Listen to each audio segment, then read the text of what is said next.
Y una vez más, muy buenas tardes a todos ustedes que nos están viendo desde sus casas en todos los rincones del mundo. Y una vez más, aquí estamos en la tertulia ecuestre. Hoy tenemos un invitado muy especial, amigo, gran experiencia, ha estado por todo el mundo diseñando las mejores pistas. Así que muchísimas gracias a Ecuestre Digital por todo el apoyo que nos estás dando desde allá, México. También a Carolo con cavalarium.com, que ha sido un grandísimo esfuerzo haciendo publicación y distribución de este programa, y Estefanía y Mariela Godoy, que nos están ayudando con los subtítulos.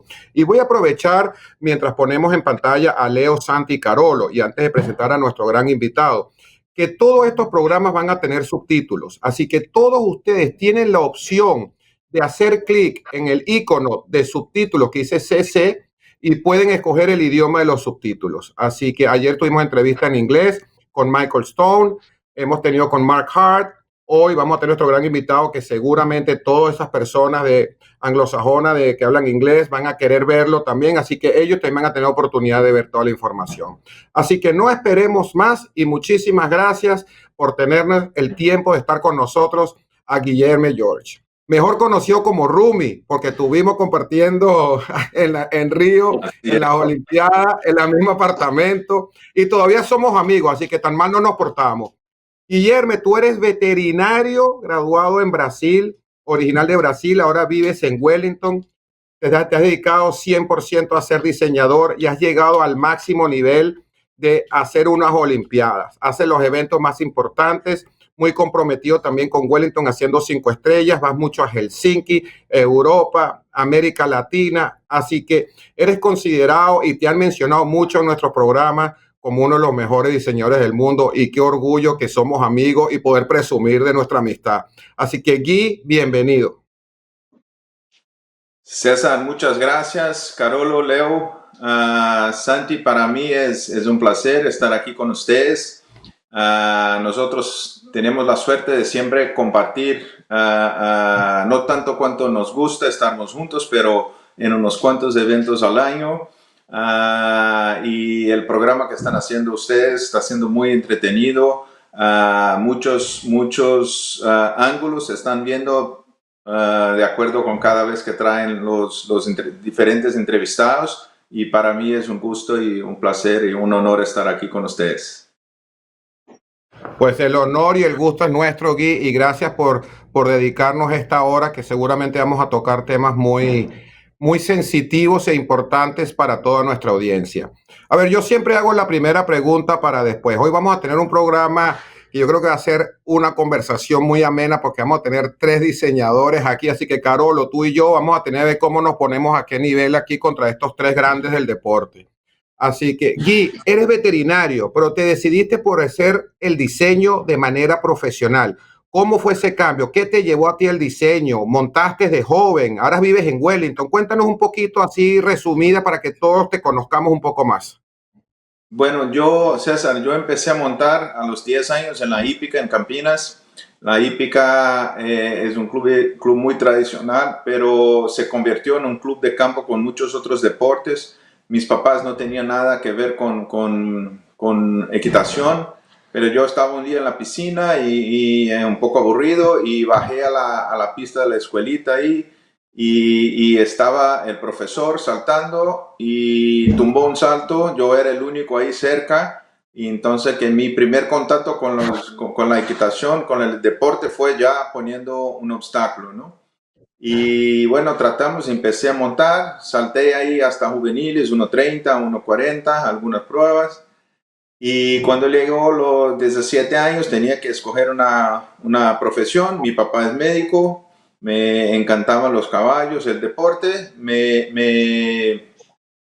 La escoja fue por hacer veterinaria, por estudiar veterinaria. Y yo fui a estudiar en Belo Horizonte, que tenía una de las mejores, la Universidad Federal de Minas Gerais, una de las mejores del país. Y en la época que yo estuve ahí, de 85 a 90, había el CEPEO, el club de Víctor Teixeira, que era uno de los principales centros del deporte en Brasil en esta época, con concursos buenísimos, World Cup Qualifiers, y entonces yo al mismo tiempo que hacía mis trabajos como asistente veterinario, también siempre estaba muy pendiente de la parte de las pruebas y me gustaba. Yo me acuerdo, yo creo que fue en 87 que Leopoldo fue, y yo trabajé como asistente de él ahí, y todavía me acuerdo cuando él puso un Oxer a unos 70 de ancho y empezamos a tener un poco más de faltas, y me acuerdo bien que Leopoldo decía, no, unos 70 es unos 70, o sea, es una de las cosas que bueno, uno siempre va aprendiendo, agajando una u otra cosita. Entonces yo regresé a São Paulo.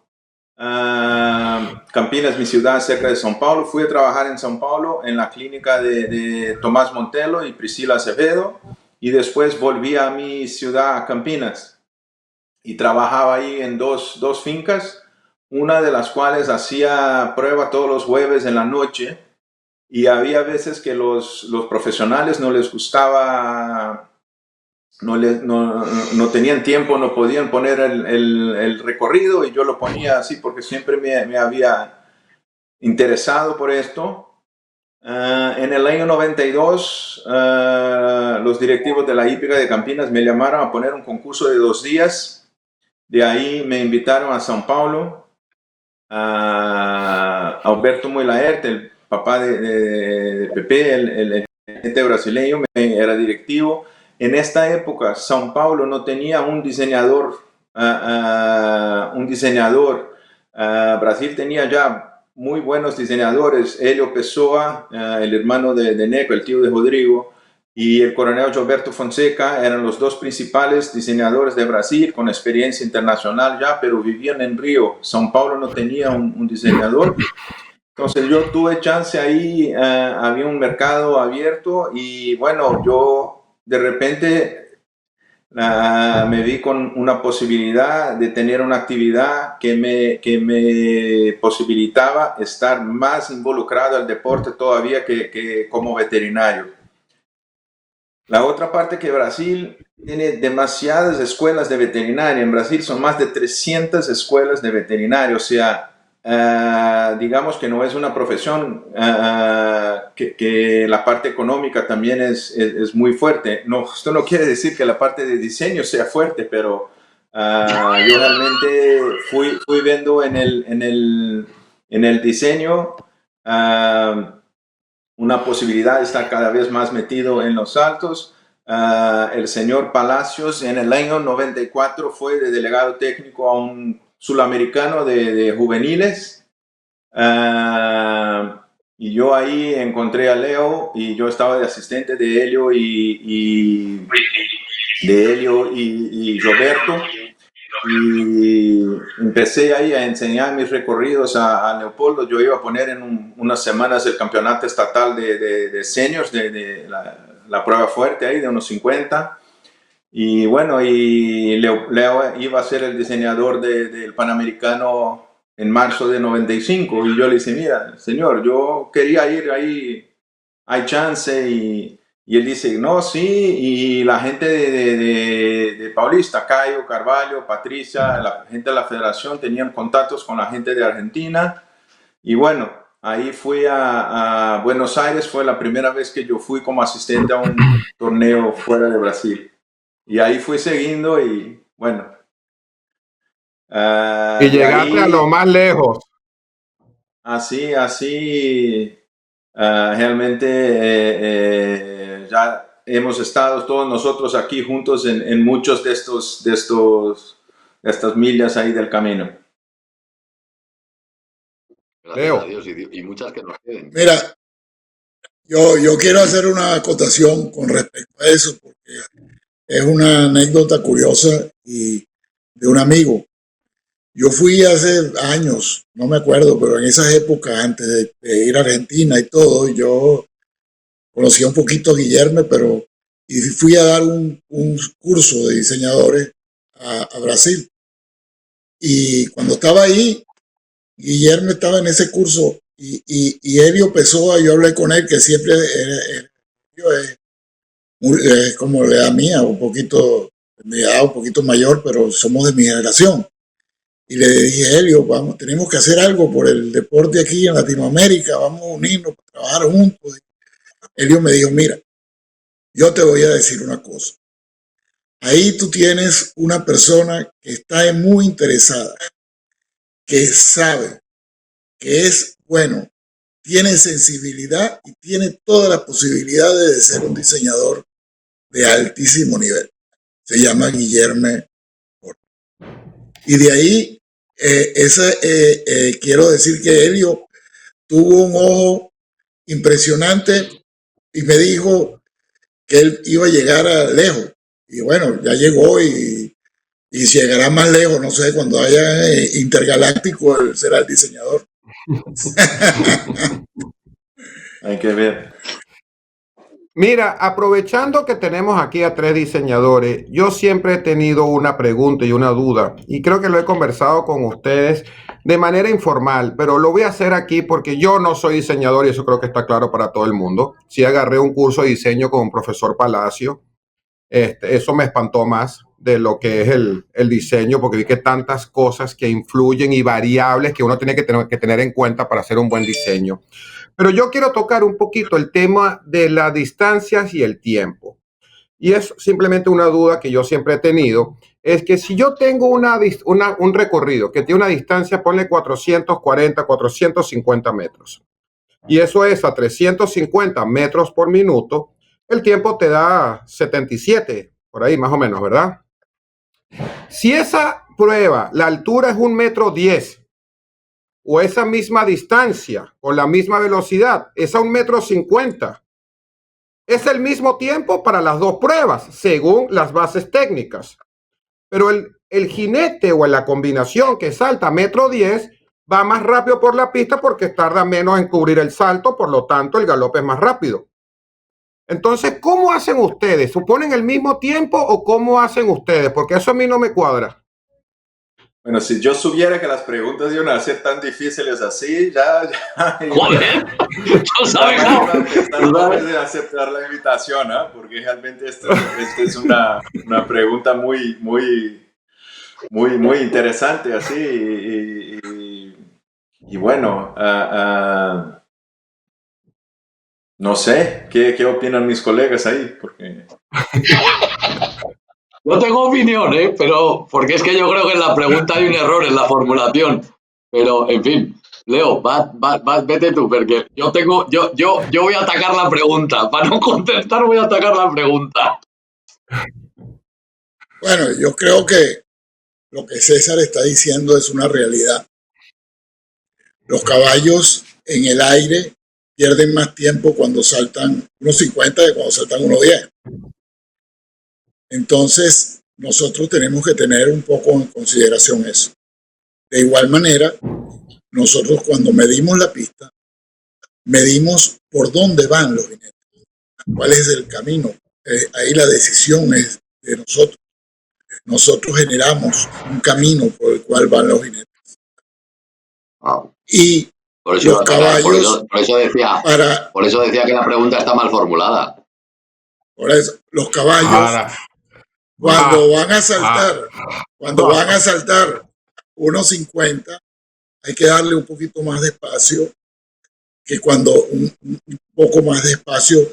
Cuando tú mides un recorrido, por lo menos yo me fijo mucho si voy a dar una vuelta contra un vertical, contra un boxer, de qué tamaño hace el boxer. Y entonces yo doy el camino lógico por donde debe ir ese caballo. Y normalmente en las pruebas más bajas, los jinetes pueden ir más cerca, no tienen que ir tan lejos, y entonces uno mide de diferente.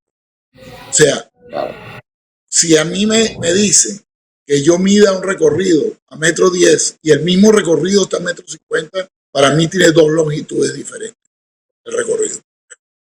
Es que ahí es donde iba yo. Eso no hay, Pero, eso no es que nosotros trampeamos. Nosotros vamos, nuestra experiencia nos dice dónde vamos y por dónde van a ir los caballos. Así lo veo yo. Pero eso no quiere decir que mida menos o más el de 1,10 m, ¿eh? Quiero decirte, tú mides por donde crees que van a ir los caballos en esa prueba. Primero, nadie pone, o no debería poner, el mismo trazado para una prueba de 1,50 m que para una prueba de 1,10 m, para que quede claro. ¿Vale? Entonces, partiendo por ahí, hay un error de concepto en la pregunta que es, tú no puedes, o no deberías, poder puedes, poder puedes. Yo no te estoy hablando de qué recorrió, la misma distancia. La misma distancia. No, si es la misma distancia si es la misma distancia y la misma velocidad, el tiempo concedido es el mismo. Porque el tiempo concedido es solo el producto de la distancia por la velocidad. Punto, se acabó. ¿Vale? O sea, si es la misma distancia, el tiempo concedido tiene que ser el mismo. Ahora, es que el problema es que donde te digo que está el error de la pregunta es que no es la misma distancia. Porque para empezar no podría ser el mismo trazado. Es decir, tú no puedes poner el mismo recorrido del Gran Premio de Wellington para la prueba de 1,10 m de esa mañana, porque claro, o sea, no sé cómo explicarte lo que va a pasar. Entonces, para empezar no sería el mismo trazado. Aun en el supuesto de que el trazado fuera similar, como dice Leopoldo, el por dónde van a ir unos caballos o los otros es completamente diferente, porque estarás de acuerdo con nosotros en que si tú vas a volver contra un Oxer, no vas a volver y no vas a apretar la vuelta igual contra un Oxer que contra un vertical, porque obviamente cuando mides, tú mides como si fueras a dar ese Oxer y sobre todo, que tú mides como tú quieres que sea la dificultad de ese recorrido. Es decir, si tú quieres que pasen por detrás a la entrada de una calle, mides por detrás. Dices, es que se me ha quedado el tiempo largo porque pasan por delante. Es que te has equivocado midiendo porque has marcado en el gráfico que has medido por detrás. Pero has medido por detrás porque tú has hecho que técnicamente querías que volvieran por detrás. Si luego se meten todos por delante, es que te has confundido. Tan simple como esto, ¿vale? Pues esto es un poco lo que te está intentando explicar Leopoldo. Ya va al extremo.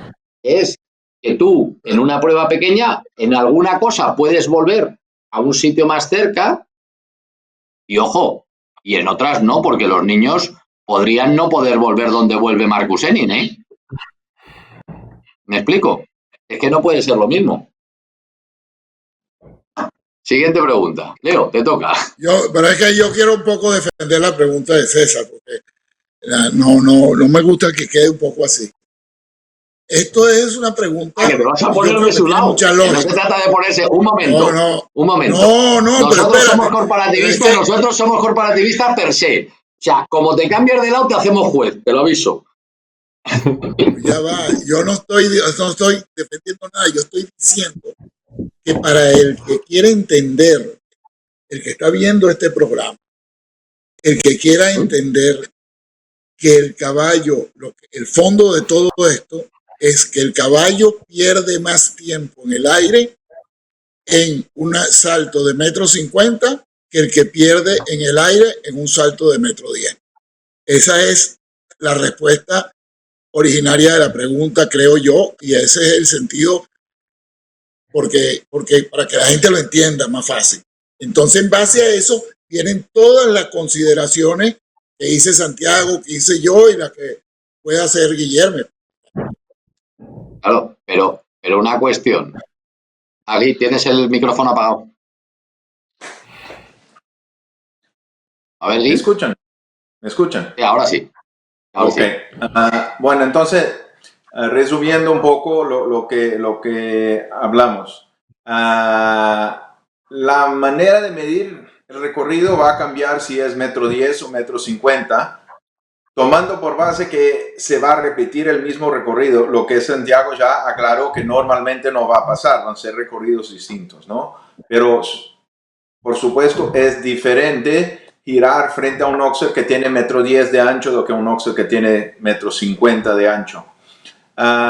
Esto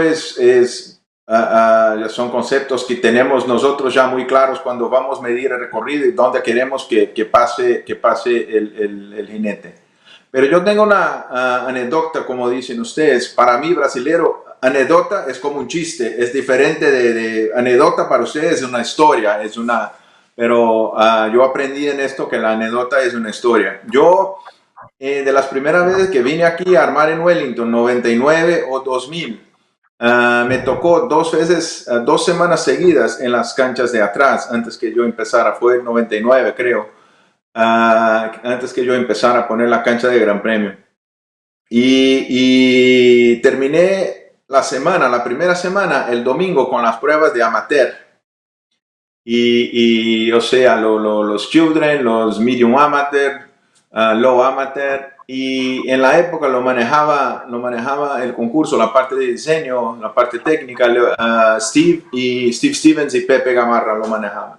Y Steve me dijo, mira, ya que tú mismo que vas a poner la próxima semana, hágame un favor, vamos a jurar, vamos a dar un break a los de la pista, a los jump crew, y como son profesionales, es completamente diferente el grupo que va a saltar. Puedes dejar el mismo recorrido que usaste domingo para miércoles. Y dice, bueno, esto se hace raro, pero si es lo que manager quiere, ok, lo vamos a dejar. Cuando llegamos el miércoles, que estaban entrando los profesionales, pero con caballos un poco más jóvenes, pero no eran las pruebas de potros, eran unas pruebas ya de 1,30 m, 1,35 m.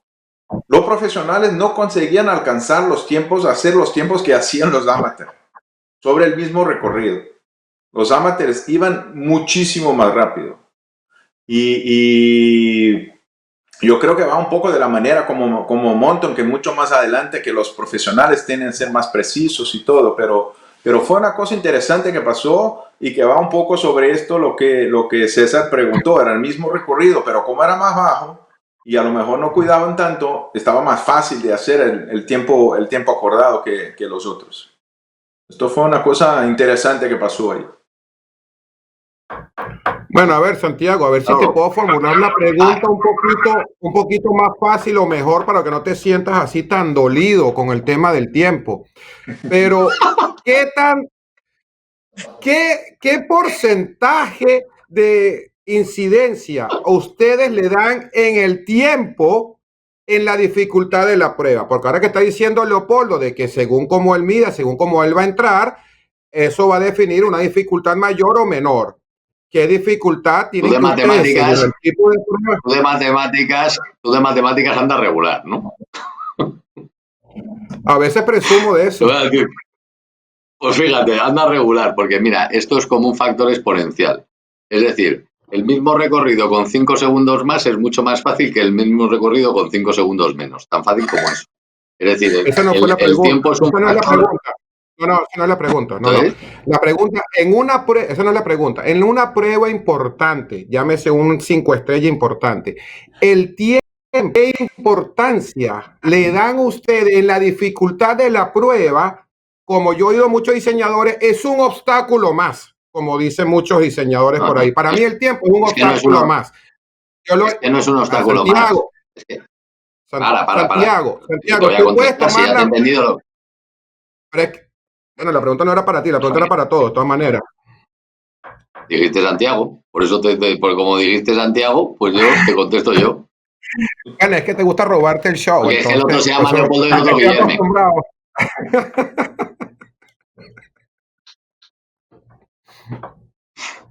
Bueno, te contesto. Mira. Dale, pues. Pero el tiempo, claro que tiene un factor muy importante dentro de la dificultad de la prueba, porque con más tiempo hay más opciones. Es decir, el tiempo lo que hace es reducir el número de opciones que los jinetes pueden hacer para añadirle un tranco más o menos o para añadir un poco más de espacio a una vuelta o menos. Es decir, si tú ajustas más el tiempo al límite, digamos, del tiempo concedido, es el límite de que todas las opciones que se tomen sean en una misma dirección, es decir, si hay una línea para tomar un tranco más, un tranco menos, si el tiempo está súper ajustado y meten un tranco más, acaban penalizando. Es decir, llevado al límite, hay un camino óptimo, ¿vale?, a una velocidad dada, y si el tiempo está súper ajustado, nadie se puede salir del camino óptimo, salvo que haga algo extraordinario y reduzca y obtenga, o sea, sea capaz de restar 1 segundo o 2 segundos al tiempo concedido para tomar una opción diferente. ¿Comprendes? Por tanto, tu nivel de dificultad es exponencial porque haces que todo el diseño que tú has hecho, desde el 1 hasta el 14 o desde el 1 hasta el 13, sea de una misma manera. Es decir, todas las opciones técnicas que nosotros hayamos utilizado sean al límite máximo en cada una de ellas. Y no puedas tomar una opción diferente que para tu caballo te facilite. O no puedas abrir una vuelta, o no puedas restar un tranco en una calle, o no puedas añadir un tranco en una calle, quiero decir. ¿Me explico? ¿Estamos de acuerdo, Santi? Perdón, Leopoldo y Gui. Sí, de acuerdo. No, claro que sí. Leo, ¿qué opinas? Sí, yo creo que sí. Eso tiene muchísimas explicaciones y muchísimas aristas, pero yo básicamente lo que dijo Santiago está correcto. Pero yo no creo que hay como hacer. La pregunta de César fue cuál porcentaje, cuánto por ciento el tiempo es parte del recorrido. Yo creo que esto también depende de cada recorrido y de cada situación, ¿no? Porque no es, yo creo que en el diseño, como tú hiciste en el principio, hay muchas variables y esto va a variar también de cada recorrido que pones. Hay veces que ponemos un recorrido y decimos, mira, en este recorrido sí vamos a necesitar que el tiempo trabaje más, que el tiempo sea más corto, que tengan que galopar más los jinetes o tener menos tiempo entre salto y salto. Y hay recorridos que pones y después que lo pongas y lo mides y analiza y ves bueno, este recorrido ya está suficientemente difícil que el tiempo no hay que ser un factor tan grande. Yo no encuentro que haya un porcentaje que dice, no, esto del tiempo tiene que ser 10, 15, 20% del recorrido, de la prueba, de la dificultad de la prueba. Gracias, Gui. Muchísimo más claro.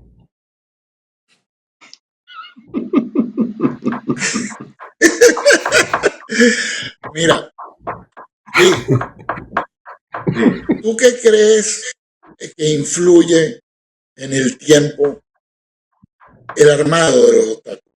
Porque siempre nosotros aquí pareciera que estamos hablando siempre de distancia y la distancia que hay entre dos obstáculos. Pero para el armado de los obstáculos hace mucho. Y las alturas, el ancho, no es solo la distancia. ¿Qué opinas tú? ¿Cuánto, no es qué porcentaje? Porque yo siempre he dicho que nosotros somos unos chefs. Un recorrido es como un plato de comida francesa muy condimentado, que le ponemos un poco de sal, un poco de picante, un poco de esto, un poco de pimienta, tomate, todo lo que queramos. Tiene muchísimas aristas, es lo que yo acabo de decir. ¿Tú qué piensas que cuáles son las principales aristas que influyen sobre el tiempo? Bueno, yo creo que la primera, por supuesto, es el trazado, ¿no? El trazado sí, es lo que va a influenciar más si el jinete puede mantener su ritmo y galopar más y tener más facilidad de entrar en el tiempo. El otro, las distancias, un recorrido que tenga más distancias largas favorece también a una velocidad más grande y que va a entrar más fácil de entrar el tiempo. Pero el principio de tu pregunta, yo creo que el armado de los obstáculos, por supuesto, es muy importante también. No puedes girar tan corto a un obstáculo sólido que tenga una reja grande o un muro o algo así abajo. No puedes girar tan cerca como un vertical de 3 palos, que es mucho más sencillo, impresiona mucho menos el caballo, o sea. Entonces yo creo que la construcción de los obstáculos es parte de esto también, es muy importante, y como ya vi en programas anteriores aquí de la tertulia, y estoy de acuerdo 100%, es que la variedad de los obstáculos es muy importante y es parte de nuestro deporte, y es un tema que nosotros como diseñadores tenemos que siempre batallar para mantener esto. Entonces, En tu pregunta, sí, yo creo que la construcción de los obstáculos también va a influenciar en el tiempo, al final, en el tiempo, cómo el tiempo va a estar. Carolo. Carolo. Y vamos a ver, a mí me gustaría hoy darte particularmente la enhorabuena. Te explico por qué. Porque hoy me he tomado un poco el tiempo de ver un rato los Juegos Olímpicos de Río.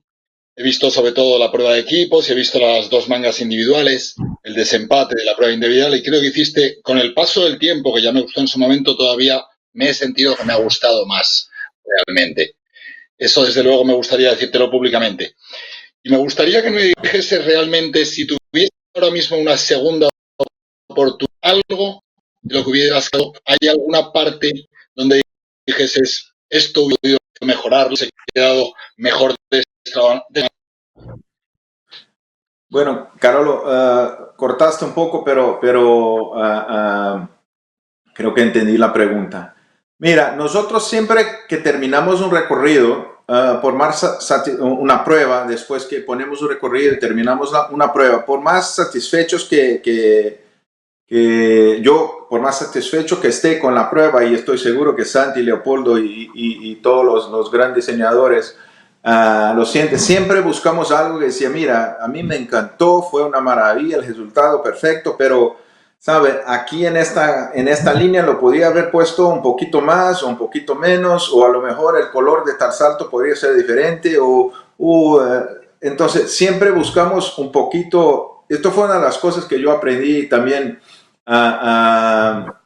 en principio cuando trabajaba mucho con Helio Pessoa y con Gilberto Fonseca también, porque fueron dos de mis primeros maestros en Brasil, pero tenían estilos muy diferentes. Helio muy sencillo, muy light, muy preciso, muy técnico y muy easy going y muy fácil de trabajar.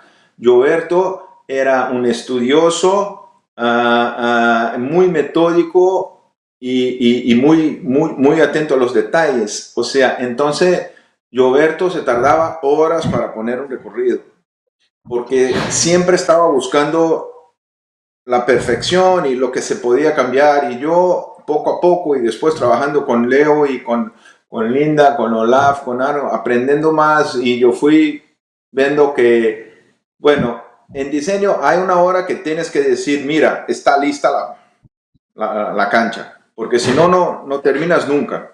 No siempre puedes seguir haciendo un cambiocito aquí y después, si te pones a poner un poco más nervioso, comienzas a decir, no, pero si cambio esto y después hace un cambio, tienes que hacer otro para compensar el cambio que hiciste. O sea, yo aprendí que le dice, no, hay una hora que la cancha tiene que estar lista.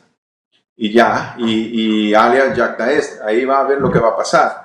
Pero igual, cuando terminas el recorrido, tienes que buscar algo para que sigas mejorando lo que podría haber hecho mejor, ¿no?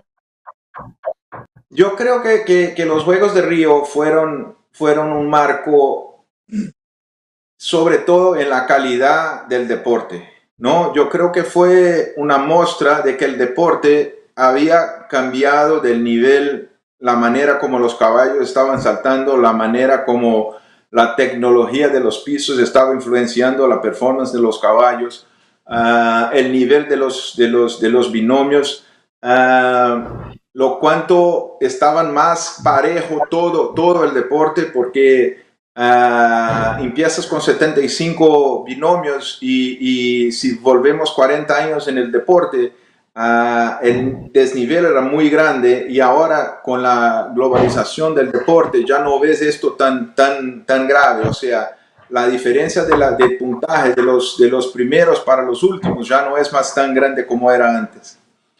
Y yo creo que en Río esto quedó muy evidente, porque los caballos saltaron de maravilla.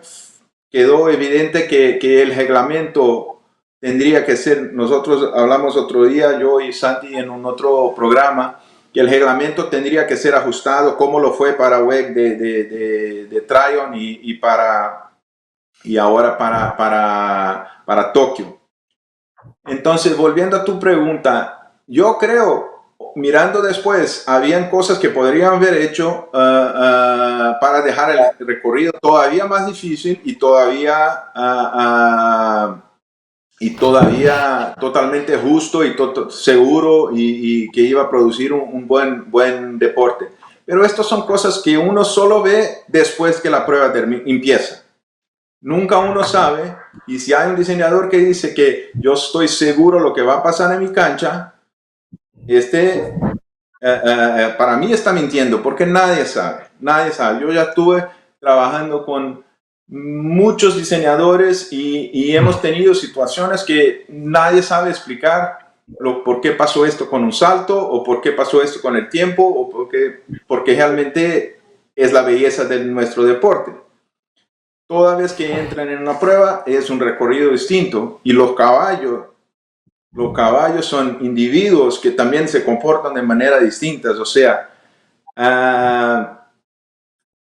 volviendo a tu pregunta de Río, después se pone mucho más fácil decir, no, podría haber apretado un poco más aquí, un poco más allá, y a lo mejor el número de ceros no hubiera sido tan grande. Pero de otra manera, cuando miramos las especificaciones técnicas del recorrido que pusimos, y yo tuve un equipo increíble, y dos están aquí, que Santi fue el delegado y Leopoldo fue mi consultor. Yo no voy a decir un asistente, pero fue mi consultor. Un equipo increíble. Cuando miro los recorridos, ves que están suficientemente difíciles en papel, pero realmente los atletas estaban en una performance mucho mejor. De una manera general, cuando lo miro también, la sensación es muy buena de que realmente el trabajo fue hecho de la mejor manera posible y que realmente nosotros como diseñadores lo que queremos es que los caballos salten mejor en mejor, y esto fue lo que pasó ahí. Entonces, algunos cambios siempre se podría haber hecho, pero el resultado final nos dejó muy satisfechos, estoy seguro. Guy, aprovechando lo que dijiste ahora, es otro tema que voy a hablar, Leo. Si es el mismo tema, entonces si quieres entra tú. Yo quiero decirle a Guy que yo estoy totalmente de acuerdo con él. Esa Olimpiada yo estuve con él y la calidad de los caballos y los jinetes era espectacular. El piso era como un trampolín. Los caballos saltaban lo que le pusieran. La dimensión de los obstáculos, el tamaño de los obstáculos era inmenso. Y él hizo, y yo creo, lo correcto y lo mejor que él podía hacer en esa situación. Porque sí es real que hay un cambio en el deporte. Y como el deporte hoy en día no acepta el uso de ciertas herramientas que aceptaba antes, tampoco él no las utilizó, porque es así. Y no, los riesgos hoy en día que hay que correr son muy fuertes. Por esa razón, yo estoy 100% de acuerdo con Guy y me parece que él hizo la labor impresionantemente buena. Ese es mi sentir.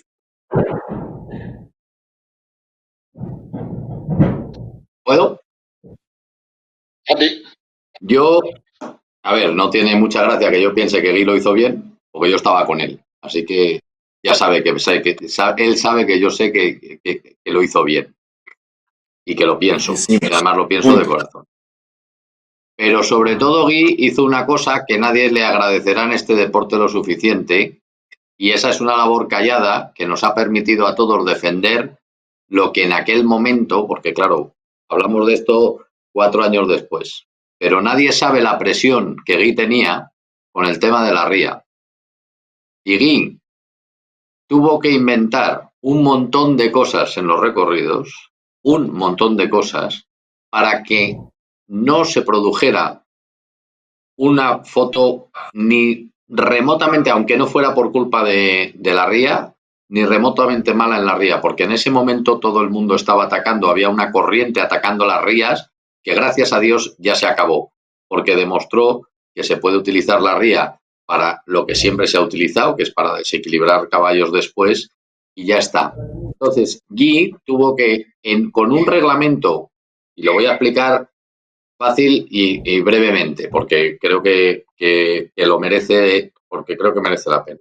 El reglamento en aquel momento decía que en la primera manga tú podías utilizar exclusivamente 12 obstáculos y un triple y un doble. Y en la segunda manga, exclusivamente 10 y con 2 combinaciones. Pero con una particularidad. En la primera manga tenías un mínimo de 500 metros, el recorrido tenía que tener un mínimo de 500 metros y en la segunda manga tenía que tener un mínimo de 450, que nos vimos y nos deseamos para poner allí un jardín, para poner el último salto en el Kellogg's grandísimo de Japón, en una posición que dieran los metros. Pero lo voy a explicar. Un recorrido como los caballos saltan hoy en esos pisos, como estaba ese piso que era capaz de saltarlo todo, requiere una desconexión para alcanzar 500 metros, ¿vale? Necesitas desconectarlo. Con 12 obstáculos hay que desconectarlo, no tiene solución. De hecho, posteriormente a eso, las Copas de Naciones tienen un mínimo de metraje de 450 metros, porque nadie es capaz de conectar la Copa de Naciones obstáculos en 500 metros en las pistas de 100%, porque lo tienes que desconectar, ¿vale? Y eso es a raíz de lo que pasó en Río. Y por otra parte, además, tenía la desventaja de solo poder utilizar 12 obstáculos, y creo recordar, y corrígeme si me equivoco, que en el análisis que hicimos de los grandes premios 5 estrellas que se corrieron en el 2016, creo recordar que solamente un gran premio que se corriera en outdoor tuvo 12 obstáculos, el resto tuvo o 13 o 14, ¿vale? O 13 o 14. Entonces, Guy consiguió lo que necesitaba conseguir, que era que le saltaran bien, tener el podium es para ponerle un piso. Quiero decirte, si alguien tiene alguna objeción contra el podium, que venga y lo diga. Pero tuvo que hacer un trabajo con unas armas que le habían quitado las metralletas y las pistolas. Y salió allí a la cancha a defenderse con todo lo que supo y con todo lo que pudo. Y creo que esa es la grandeza de esos recorridos. Obviamente, todo el mundo puede decir si hubo más ceros de los que quería o menos ceros de los que quería. Primero, a mí que me lo cuente alguien, a ver si alguien es el guapo de decir el número de ceros exactos que va a tener antes de empezar. Tú puedes decir a lo que quieres jugar. Otra cosa es que salga exacto. Pero lo segundo es que al final lo que cuenta es quiénes son las 3 medallas. Y si alguien tiene algún inconveniente, pues viene y lo dice, ¿vale? Pero lo que quiero también es que la parte técnica de esa Olimpiada tuvo todos los condicionantes de los que yo estoy hablando, que eso no le he oído a Guy decirlo, pero yo lo digo porque yo lo sé y porque sé lo que tuvo que hacer y lo que tuvo que pensar para hacerlo. Y eso es lo que le engrandece, que no tiró contra el deporte y dijo, bueno, el que venga detrás que arree. Él creía que la ría tenía que estar y seguir estando, y era de la partida de todos nosotros que hemos defendido que la ría es un obstáculo que tiene que estar, que está en la esencia de nuestro deporte, y no podíamos permitir que eso no fuera así a partir de la Olimpiada, y de hecho lo evitamos. Y lo evitó él. En mucho lo evitó él. Luego todos los demás hemos luchado porque la ría y la carta aquella famosa que firmamos todos para que a nadie se le ocurriera tocar la ría. Pero en principio el que tuvo que... los demás lo pusimos en teoría y pusimos la carta en la mesa. Es verdad que todos los diseñadores grandes de verdad pusieron esa firma. Pero el que tuvo que ponerlo en práctica durante la Olimpiada fue él, ¿eh? Eso creo que es así, ¿no, Guy? Sí, Santi, no, yo estoy totalmente de acuerdo y creo que nosotros todos aquí somos amantes de los caballos y amantes del deporte y tenemos un tanto de poesía en nuestro trabajo y acreditamos muchísimo, no hay duda, los que estamos aquí en la tertulia, ustedes 4 y la gran mayoría de los invitados, amamos el deporte y queremos que el deporte mantenga una de las cosas más importantes, que es la tradición. Yo creo que el deporte ecuestre, si no tiene tradición, por más que si modernice el deporte para atender los nuevos tiempos, nuestro deporte depende de la tradición. Y en esta época yo me acuerdo bien de las decisiones que tomamos.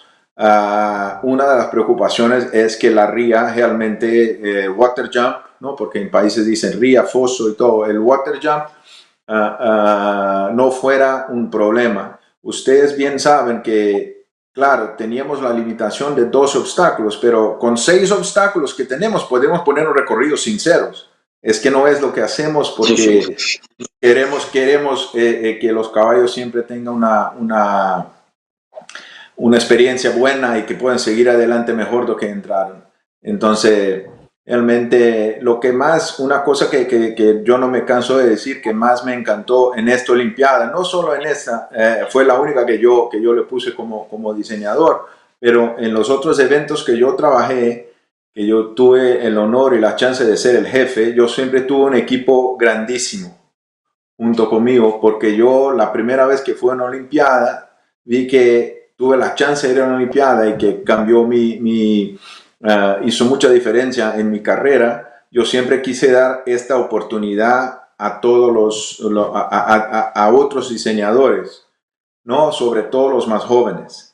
Y cuando tuve la chance de hacer la Olimpiada y pude contar con gente como Leopoldo, Santiago era delegado, pero como Anthony, Olaf Jr., Anderson, un sinnúmero de personas, Marina, un sinnúmero de personas que trabajaban en mi equipo, éramos por lo menos 30, ¿verdad, Leo? Y cuando yo veo que Leopoldo Palacios tuvo toda la Copa de Naciones, la segunda vuelta, asegurando el muro de uno para que el viento no lo tomara, yo sé que yo fui el que estaba ahí, pero mi equipo realmente hizo una gran diferencia. Entonces no hay como expresar la gratitud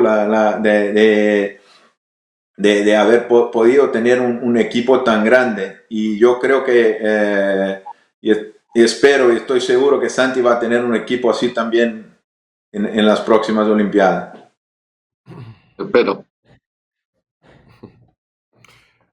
Mira, ya vamos por 45 minutos y yo tengo 2 preguntas, pero voy a hacer la primera, que creo que es más sencilla, pero también es importante. Santiago fue delegado técnico de una Olimpiada. Leopoldo también ha sido delegado técnico. Tú, Guy, fuiste delegado técnico de Panamericanos. O sea, ustedes han sido diseñadores de los niveles más altos y también delegados técnicos en los eventos más altos. O sea, Copas del Mundo, finales de Copas del Mundo, mundiales y todo. Cuando ustedes son delegados técnicos, que es un requisito ser nivel 4, y al mismo tiempo ustedes ser diseñadores, ustedes tienen el beneficio de trabajar con colegas, con amigos, pero ¿nos podrían explicar un poco dónde termina la responsabilidad del diseñador y dónde empieza la responsabilidad del delegado? O sea, cómo, yo sé que trabajan en equipo, pero cómo pasa, o sea, qué se dedica cada uno, y hablemos nada más que en la pista, sin hablar lo que hace el delegado técnico en el evento en general. Bueno, déjame empezar. Para mí, el más importante, claro, aparte de tener un buen relacionamiento y de respeto y con su colega, es saber que estás ahí para garantizar y ustedes dos, por favor, me completen y me corrigen si fue. Es garantizar que las cosas salgan bien y estén dentro del reglamento y sean seguras. Pero uno tiene que tener mucho cuidado, porque no es una cuestión de estilo del diseño. Muchas veces puede ser que trabaje, no es el caso de nosotros aquí porque tenemos la misma filosofía y el mismo estilo, pero hay veces que vas a trabajar de delegado técnico de una persona que tiene un estilo distinto del tuyo. Y realmente, como delegado técnico, yo creo ya buscar, tú tienes que quedarte a un lado, porque si las cosas están correctas y seguras, aunque no te guste el estilo, tú no puedes cambiar, no debes de cambiar nada, ¿no? ¿Qué opinan ustedes?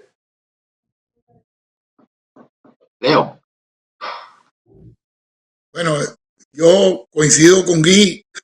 Toda mi vida yo he sido delegado técnico innumerables veces en World Cups, en Panamericanos, en Olimpiadas del mundo. Soy una especie de delegado técnico en Calgary por 25 años, en Monterrey. Bueno, y yo pienso lo siguiente, mi filosofía es esta: cada diseñador tiene su paleta. Eres un artista y tiene su paleta. Y cada diseñador tiene un estilo diferente. Aunque trabajemos juntos, y Guy y yo hemos trabajado innumerables, no sé cuántas veces hemos trabajado juntos, no lo puedo contar.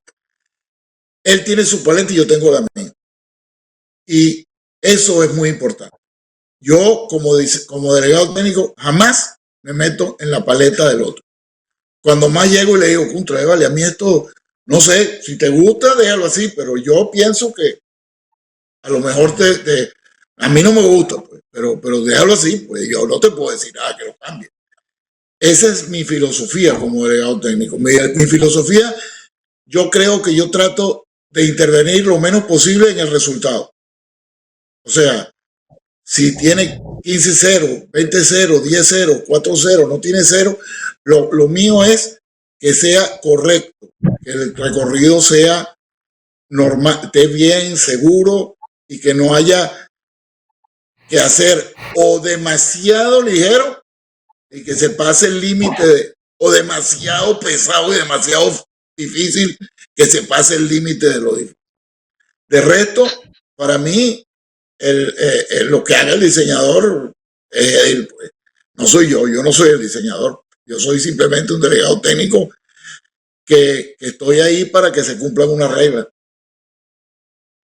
Lo más difícil es, si tú ves algo que crees que para ti, porque claro, es que esto es muy subjetivo, pero lo más difícil es, ¿intervienes o no? Porque muchas veces dices, a ver si voy a intervenir, le voy a hacer equivocarse, ¿me entiendes? Porque tú tampoco estás seguro, porque como dice, a ver, ¿te crees que porque te nombran delegado técnico, te revisten aquí con un halo, como que tú tienes la razón de todo y el otro no? A ver, el otro es igual de bueno o mejor que tú, para empezar. Y entonces, lo más difícil es querer proteger a tu hermano. Por decírtelo, te lo voy a explicar claramente. Tú eres ahí el hermano que está detrás de la bambalina y de repente tienes que decir, oye, espera un momento, yo creo que así lo que quieres... Primero tienes que entender qué es lo que está haciendo para empezar. Con lo cual, tienes que ponerte en su silla y entender qué es lo que está haciendo. Y si en un momento dado, normalmente no vas a cambiar nada, porque como dice Leopoldo, tú eres respetuoso con la paleta del de al lado. Él está pintando y lo único que tú estás ahí, tú tienes que asumir cuál es tu posición. Y tu posición es, tú estás ahí para procurar que le salga lo mejor posible, teniendo en cuenta que si sale bien es culpa suya y si sale mal es culpa tuya. Eso es lo que tienes que entender. Y tienes que asumirlo. Y eso no quiere decir para absolutamente nada que puedas influenciar. Otra cosa es que si tú realmente ves algo que tú crees que no es lo que está buscando, porque todo el mundo se puede estar equivocando o porque habría una manera mejor, tú solo tienes que decir, pero claro, tienes que decidir A, cuándo se lo dices, B, cómo se lo dices y C, qué es lo que le dices. Porque en la misma, con toda tu mejor intención, lo podrías llevar a un error. Y eso es lo único que no quieres que pase. ¿Vale? Lo que tú no puedes, o sea, tú estás allí, eres como el ángel protegido y tienes que tomarlo como tal. Y no sales en la tele y tú estás detrás de todo, tú no estás allí. O sea, si las cosas van como tienen que ir, en realidad tú tienes que asumir que tú no estuviste allí. ¿Vale? Es decir, si las cosas van bien, tienes que asumir que cierras la carpeta, te vas al bar, te tomas una cerveza y lo esperas allí para brindar con él cuando llegue. Punto. Se acabó. Esa es tu función. Pero claro, para eso tienes que tener una complicidad. Es más fácil. Obviamente, yo he trabajado con Guy y Guy ha sido delegado técnico mío en la última final de la Copa del Mundo. Y nos hemos respetado y obviamente Guy me ha dicho lo que él pensaba Y cuando ya lo ha dicho es porque dice, oye, que es que creo que esto va a mejorar. Y cuando yo lo he dicho es porque realmente lo creo así, ¿entiendes? Pero tienes que tener una cierta complicidad con el que está a los mandos, porque al final es su culo, es su prestigio y además, cuando estás en una Olimpiada o en una final de la Copa del Mundo, es un día especial, ¿eh? Es un día especial de los que no te tocan, porque Leopoldo lleva ¿a cuántas finales de Copa del Mundo pusiste? ¿Una, dos, tres? No, Quiero decirte, no, yo puse una, pero he puesto delegado técnico montones de veces. claro, pero al final el día que tú estás de course designer, tú estás de course designer y para ti es una cosa que a lo mejor pones una vez, pones dos, pones tres, si pones una Olimpiada pones una vez, como máximo a lo mejor tienes la suerte de poder poner dos, como es el caso de Leo, ¿me entiendes? Pero tienes que entender que es su momento y tú eres su ángel protector. O sea, es que la filosofía del delegado técnico o sea, no tiene que aparecer para nada más que para proteger. Creo yo, vamos. Totalmente de acuerdo, sí. Claro. Guillermo, mira, yo siempre he dado que de cada Olimpiada que yo he visto, que se me ha quedado en mis retinas, digamos, ¿no? Si piensas, por ejemplo, los Juegos Olímpicos, de todo el mundo se acuerda del monstruoso fondo que hubo. Si te vas a Múnich, del triple de equipos que hubo. Si te vas a la Olimpiada de Leo por Pekín, todo el mundo recuerda un poco del muro ese colgado donde derribó el ninja en oro en el desempate. Cada Olimpiada, en mi opinión, tiene un sello que a todo el mundo se lo queda un poco así. Y en tu caso, tengo la sensación de que el doble de triple barra vertical de la segunda manga verde con esa especie de árboles a los lados, creo que ha sido un poco como para mí el referente de esa Olimpiada óptico que se ha quedado en mí, digamos. ¿Cómo se gesta un salto como ese realmente? ¿Fuiste tú el diseñador auténtico? ¿Tienes un equipo que te ayuda? No sé, a ver qué piensas de esto que te estoy explicando. Perdón, Carolo, que se cortó. ¿De cuál combinación dices? De la triple barra vertical de la final de la segunda triple manga. barra vertical. Bueno, yo en los últimos dos juegos que fueron la Olimpiada y ahora los Panamericanos, yo trabajé junto con Benjamín Fernández de México, que es un diseñador nivel 3, arquitecto, hijo de Javier Fernández, ¿no? El diablo que puso ya los Panamericanos de Santo Domingo, de Guadalajara, y que por muchos años fue la mano derecha de Leopoldo. Y bueno, nosotros todos aquí tenemos en Latinoamérica un grupo muy coheso de diseñadores, de cual Leopoldo es el líder y que está siempre ahí. Y bueno, nosotros todos vamos intentando seguir un poco los pasos ahí de Leopoldo. Y Benjamín trabajó con Leopoldo en la Olimpiada en las dos Olimpiadas, ¿no, Leopoldo? De Sydney sí, las dos. Trabajó creo que con Avelino en el Mundial de Jerez y bueno, es un genio para hacer esto. El proceso de diseño de los obstáculos para los juegos de una manera general es muy complicado porque tenemos que sujetar todo al diseño al departamento de Look of the Games. Que es un grupo de artistas y personas de la área publicitaria y de design que no tienen la menor idea de nuestro deporte. Entonces, el proceso muchas veces para mí fue muy casativo, para Leopoldo también, no sé cómo fue con Santi ahora para Tokio. Pero la mayoría de los diseñamos Benjamín y yo. Benjamín hizo muchísima, una parte muy grande y teníamos que hacer los saltos en 3 dimensiones también, tenía un equipo ahí ayudando. Poco a poco lo fuimos haciendo y viendo cómo podríamos representar ahí la Amazonia y bueno, al final una de las cosas que me habría gustado era haber cambiado el follaje verde que teníamos, que al final no tuvimos tiempo. una de las cosas que yo hice y que me encanta hacer y que lo hice ahora para los Panamericanos de Lima también, a mí me gusta mucho diseñar las barras y hacer la combinación de colores de las barras y desde que me tocó la primera vez la final de la World Cup en 2005 en Las Vegas, Conrad Homfeld, que había armado las dos primeras, había hecho todo básicamente en blanco, los soportes todos blancos y mucho blanco, y yo quería un poco más de color, y una cosa que para mí yo creo que hace una cancha más bonita y más entretenida para el público. O sea, entonces yo diseñé todas las barras y creo que estas sí hacen un impacto muy grande también. Hicieron muy buena labor pintando las barras con la parte que tenía de degradé, de fading, así con el... pero la mayoría de los saltos, casi todos los saltos hicimos entre Benjamín y yo. Ahora en los Panamericanos de Lima, que fueron buenísimos los saltos, Benjamín lo hizo como unos 80% por lo menos. O sea, es un trabajo en equipo también.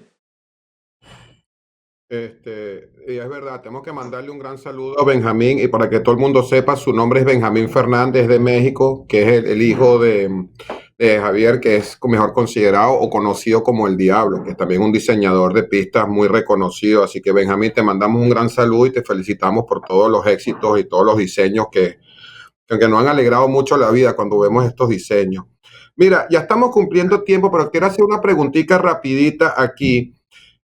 Ustedes los diseñadores son pieza fundamental en el desarrollo, la imagen del deporte. Y uno de los puntos que ustedes tienen que también presentar es entretenimiento al público, para captar audiencia. Pero al mismo tiempo ustedes tienen presiones, asumo yo, pues ustedes me lo aclararán, de los comités organizadores que tienen su propio interés. Después están los jinetes, después están de repente los sponsors, y después está el deporte y el público como entretenimiento. Cuando ustedes diseñan, ¿cuál es el resultado de la prueba que debería de ser? O sea, ¿ustedes piensan más bien en el deporte, oyen las diferentes opiniones o sugerencias de la gente alrededor? ¿Cuál sería, si podemos nosotros soñar, el resultado perfecto de una prueba? A la guía.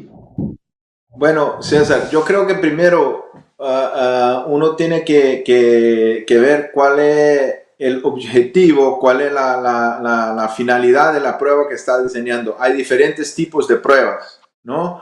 Es diferente armar un campeonato o armar una prueba que es parte de una serie como la de la Copa de Naciones o como una preliminar de la final de la World Cup, que ya empezamos en estos con una serie de parámetros técnicos que tenemos que atingir, ¿no?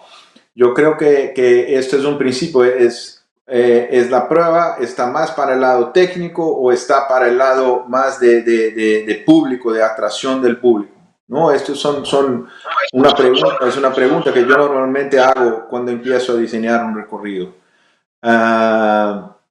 Después, por supuesto, está en mi opinión, el deporte, y la cosa más importante del deporte son los caballos. O sea, los recorridos tienen que atender y a cuidar a los caballos. O sea, entonces vamos a buscar un recorrido que sea correcto para el caballo, para los caballos en determinado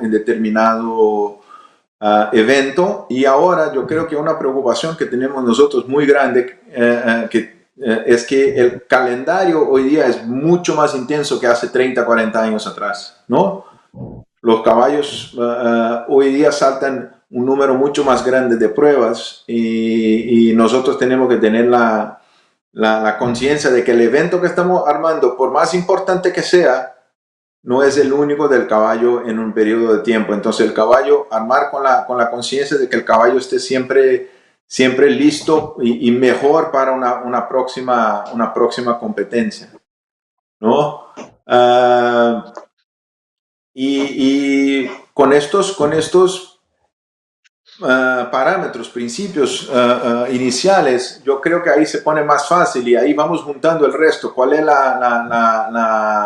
con estos principios básicos? Ahí los vamos agregando a lo que pide el comité organizador, cómo lo vamos a presentar mejor para el público, y ahí vamos poniendo los otros detalles. Una cosa.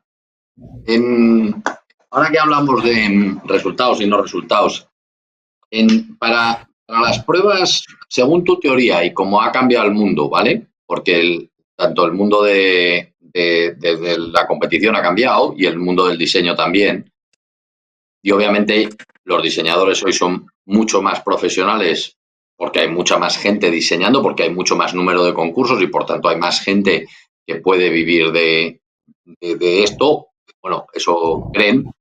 Luego se van a enterar lo difícil que es vivir, y más en estas circunstancias que están ocurriendo en este minuto, y vamos a ver cuál es el futuro. Pero en cualquier caso, supuesto que pudiéramos volver a una, déjame decirte, normalidad. En tu opinión, ¿qué requisitos tiene que tener un diseñador para los grandes eventos? Es decir, si tú hoy miras para atrás, tú tienes 52 o 53 años, cumples 53, y miras para gente que tiene entre 30 y 40, ¿vale? Si tú tuvieras que definir qué es lo que buscarías hoy para que esa gente pueda llegar a estar en el nivel de los de arriba, pero no de los de arriba porque haya un escalafón, sino de los de arriba porque son capaces de soportar lo que hay que soportar cuando llegas, ¿tú qué condiciones, qué 3 condiciones te gustaría que tuvieran? Bueno, yo creo que primero es mucha disposición para trabajar y aprender, ¿no? Lo que me ayudó muchísimo, porque mi experiencia como jinete nunca fue más de que una prueba de 1.40. Yo desafortunadamente no salté las pruebas que pongo, y por supuesto me hubiera encantado porque creo que era más información.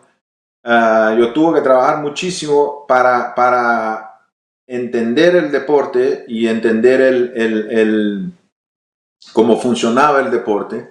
Entonces yo creo que disposición para trabajar es el primero, ¿no? Hay otra cosa que para mí es el talento natural, ¿no? Yo creo que en todas las áreas de cualquier actividad uno tiene su talento natural, ¿no? Sean con los jinetes, sean los caballos, sean los atletas, los artistas, todos. Y para mí esto se puso un poco más claro porque yo trabajé en la misma industria en una otra posición, que era como veterinario, y yo no era un veterinario normal, yo no era malo, yo tenía un conocimiento de caballo porque desde los 10 años estaba metido, y trabajé con muchos de los buenos, pero yo no tenía la disposición inicial de trabajo en la veterinaria como yo tenía para el diseño. O sea, entonces esto se quedó muy claro para mí. Entonces es el primer punto sería la disposición de trabajar y de aprender. Y el talento también, yo vi que es una cosa que el talento es el don que Dios o quien sea te da para que tengas facilidad de trabajar con una cosa, de hacer una cosa. El tercero, no sé, vamos pensando un poco aquí, una ayuda de ustedes también. Voy con 2. ¿Quién manda el tercero? No sé, Leo. ¿La tercera? Bueno, pienso que es muy importante la personalidad de la persona. La personalidad, cómo ve, cómo se comporta, cómo se maneja.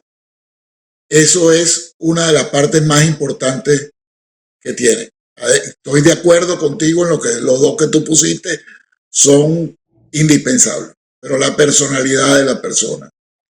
Y otro es el poder, esto no se puede hacer solo, es el poder trabajar en equipo. Esas son 2 condiciones impresionantes. Yo, en mi experiencia personal, tengo siempre he trabajado en equipo y siempre he formado buenos equipos, y Guy ha hecho lo mismo. Y Santiago creo que hace lo mismo. Él tiene sus ángeles de Charlie, que lo acompañan, Santiago siempre, y cada uno tiene gente que lo acompaña. Nosotros, yo me siento, y toda una de las satisfacciones más grandes que tengo en mi vida como diseñador, además de haber todo lo que he diseñado, pero para mí es muy importante que tengo un grupo de diseñadores más jóvenes que yo, que trabajamos juntos y que yo considero que son mejores que yo, que todos son muy buenos. Nosotros tenemos un grupo de WhatsApp, por ejemplo, donde está aquí, y que lo llevamos y nos decimos las verdades y las mentiras y nos conocemos personalmente muchísimo. Y ese ha sido normalmente el equipo que yo y hemos utilizado siempre, y que ese trabajo en equipo yo creo que es otra de las cosas importantes. Tú, Santiago, ¿qué le pones a eso? Yo creo que no hay nada más que ponerle, porque la capacidad, salvo dentro de la primera que ha dicho Guy, de la capacidad de trabajo, sobre todo hay una que ha dicho que es la capacidad de seguir aprendiendo, ¿no? Que yo creo que es muy importante, es decir, que la gente sea autocrítica y tenga esa capacidad de aprender. Yo creo que el tema del talento, a ver, el talento, hay un momento en el que hay cosas que no se aprenden, que es que estaban ahí, y el que traza, traza, y el que no traza, aunque se lo expliquemos 2000 veces, no va a trazar nunca. Y el que es capaz de... Luego hay gente que es mejor en construcción, pero en el general hay una parte del talento. Pero lo siguiente es el tema de trabajar en equipo. Yo creo que hoy este deporte cada día es más complicado, y sin un equipo bueno es imposible ir a ningún sitio. Como dice Leo, vosotros tenéis el equipo que tenéis en América, que es maravilloso, y que yo, gracias a Dios, puedo colaborar con ellos muchas veces, y yo tengo en España, y que también colabora con vosotros cuando venís, como dice Leopoldo, los ángeles de Charlie, que no va así, que afortunadamente no me dejan ni a sol ni a sombra, y que discutimos por WhatsApp y nos decimos las verdades, ¿vale? Pero sobre todo creo que hay una parte fundamental. Hay un momento que la personalidad hace que puedas defender a tu equipo, y hay un momento que alguien tiene que tomar una decisión, y la última decisión la tiene el que ese día es el responsable y el que se está jugando el culo, ¿no?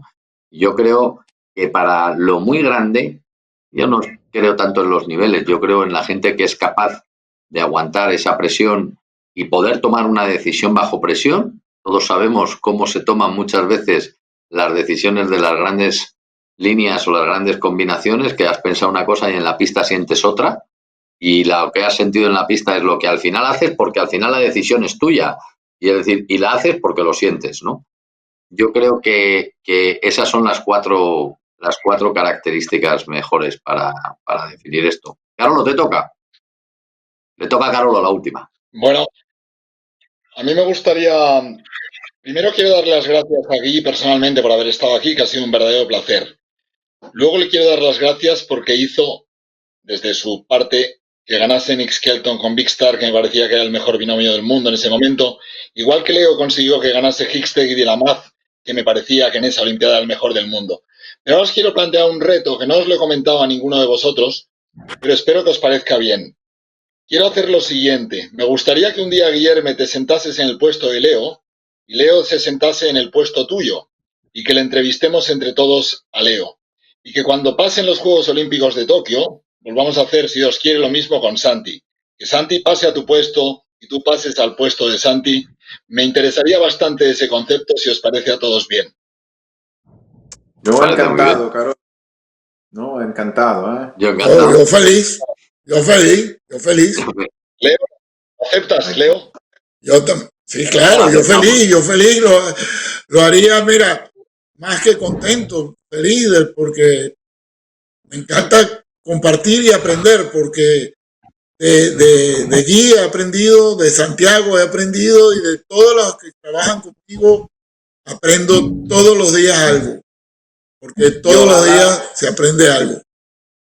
Ojalá pronto podamos estar César, Leopoldo y yo en la misma casa, que esta cosa se vaya pronto del coronavirus y podemos estar los tres y ajorar un poquito de internet y hacernos los tres juntos ahí, junto con ustedes, ahí ustedes dos juntos en Madrid. Además, es que, a ver, lo peor de esta entrevista, Gui, lo peor de esta entrevista es que no podemos utilizar los trucos que utilizamos la última vez, Carol y yo, contigo. Ah, sí, de verdad que no. El truco no.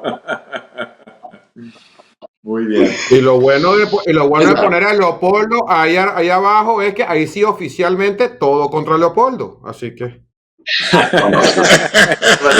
El programa, sí. Bueno, señores, muchísimas gracias. Santiago y Leo, sus últimas palabras a Guillermo ya para cerrar esto. Yo no poco ya más que decir. Gui, solo que agradecerte que hayas querido venir, que hayamos echado un rato tan bueno y yo creo que habremos entretenido a la gente un rato y muchas gracias y ojalá que podamos vernos pronto y podamos tomar un cacharro todos juntos y poder celebrar como la última noche que hemos estado juntos ahí en Wellington, que nos atendiste a todos fenomenal. Gracias a ti. Un gusto haber estado aquí, Leo. Y yo no me queda más que agradecerte que hayas aceptado venir aquí a y que, bueno, si toda la vida ha sido un placer. No te quiero explicar lo de que te siento como un hijo, pero sí eres un compañero, porque a ti no te gusta que te diga que eres como un hijo para mí. Yo digo, Leopoldo dice que yo soy como su hijo. Le dice, no, Leopoldo, tú eres como mi hermano mayor, porque yo no voy de fiesta con mi papá como voy contigo. O sea, Leopoldo es mi hermano mayor, no es. Por más que siempre tiene actitudes paternales conmigo, él sabe que tenemos este chiste entre nosotros ahí desde muchísimos años. Muy bien. César, te toca. César se ha muerto. Gui, muchísimas gracias, de verdad. Yo sé que estamos viviendo unos tiempos un poquito complicados, pero ya pronto ya vamos a salir adelante. Se oyen buenas noticias por ahí un poquito lejos, así que vamos a ser optimistas y que todo esto va a pasar. Así que te queremos agradecer. Como siempre, te mando un fuerte abrazo. Gusto compartir contigo. Gracias. Podemos jugar tenis ahora. Ah, sí. Podemos jugar tenis. Sí, pues. Sí. Tenemos que defender el título el año que viene, así que. Pero César no sabe. Eso es lo que crees tú. Ese es mi deporte, viejito. Así que ahí sí te pongo a ti, te pongo en salsa. En eso y mucho. Así que buenísimo. No te equivoques, Santiago Varela. Te estás equivocando mucho hoy. Mira, así que, Guillermo. Le tenemos muy relajado. Muchas gracias a la audiencia. Muchas gracias a toda la audiencia. Gracias a Ecuestre Digital. Muchas gracias. Muchas gracias. Sí, muchas gracias a Ecuestre Digital. Muchas gracias a Estefanía y a Mariela que van a traducir esto en el inglés para que todo el mundo lo pueda disfrutar. Y de nuevo, no olviden de suscribirse en el canal de La Tertulia en YouTube. Y les mando un fuerte abrazo y nos vemos pronto. Muchas gracias. Muchas gracias.